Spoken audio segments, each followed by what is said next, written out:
O'zbekiston tumanida fojiali hodisa sodir bo'ldi. Ma'lumotlarga ko'ra, fuqaro Nabijonov mahalladoshi Zagidovning xonadonida Safarov va Davlatovlar bilan birga o'tirib, spirtli ichimlik iste'mol qilgan. So'ngra mast holatdagi tortishuv paytida Safarov uni haqorat qilgan. Bu holatdan jahli chiqqan Nabijonov Safarovning yuz qismiga bir marta musht bilan urib, uyiga ketib yuborgan. Biroq janjal shu bilan tugamagan. Nizoli holatdan jahli chiqqan Safarov Nabijonovning uyi tomon yo'l olgan. Ular ko'chada yana yuzma-yuz kelgan. O'zaro janjal chog'ida Nabijonov uydan olib chiqqan oshxona pichog'i bilan Safarovning ko'krak qismiga zarba bergan. Oqibatda jabrlanuvchi og'ir tan jarohati olib shifoxonada vafot etgan. Holat yuzasidan yuritilgan ish O'zbekiston tumani sudida ko'rib chiqildi.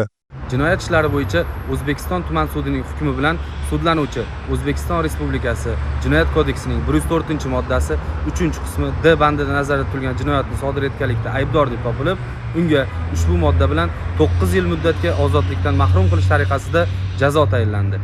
Jazoni umumiy tartibli koloniyalarda o'tashi belgilandi. Shu tariqa bir necha soatlik kayfu safo butun umrlik pushaymonga aylandi.